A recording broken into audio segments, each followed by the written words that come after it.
J'ai des potes qui sont proches, qui c'est la guerre. À chaque fois, ils veulent payer. Et moi, je veux payer. À chaque fois, je paye parce que bon, ça c'est l'autre problème aussi. Non, mais ça, c'est cool. On est au resto Ouais. et on est 8 et on doit se partager et faire une division et chacun doit venir avec sa carte. Moi, ça me casse les couilles en fait. Rien que ça, je préfère payer et qu'il n'y ait pas cette embrouille de machin. T'as passé ta soirée, t'as envie de rentrer, t'as envie de commencer à faire des calculs et à dire ah, mais t'as pris un cocktail ou à diviser. Puis après, t'as le mec qui a moins mangé, qui du coup se sent laissé.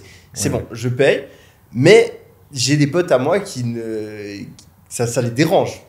Et c'est vrai que moi aussi j'ai été dans l'autre position où j'ai des potes qui sont très riches, encore bien plus riches que moi, et ils m'invitaient tout le temps, et j'essayais de payer et ils me laissaient physiquement pas payer, et ça me dérangeait en fait. Ouais. C'est pour ça que moi j'aime bien la règle que dans la Silicon Valley il y a une règle un peu invisible comme ça.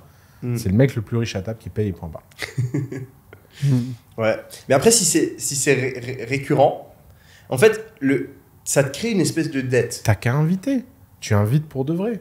Si tu veux pas faire de dette, tu dis à ton pote, je t'invite, j'ai choisi le resto, tu vas voir, c'est spécial, c'est mon moment. La personne va t'empêcher physiquement de payer. T'as une loi de... Comment il s'appelle ce mec? Robert Greene, là, les 48 lois du pouvoir. Du pouvoir, ouais. T'as une loi, justement, et c'est vrai, j'ai vu des gens le faire,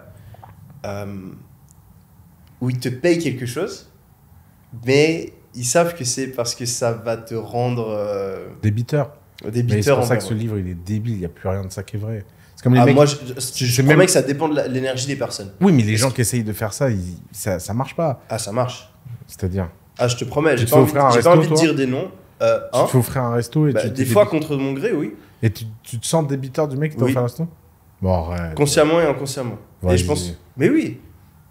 Ou Bah, même, t'as des gens qui te font frère. des cadeaux. Ils te font des cadeaux parce qu'ils savent que derrière, ils peuvent t'influencer plus. Moi, je suis immunisé à ça. Oui.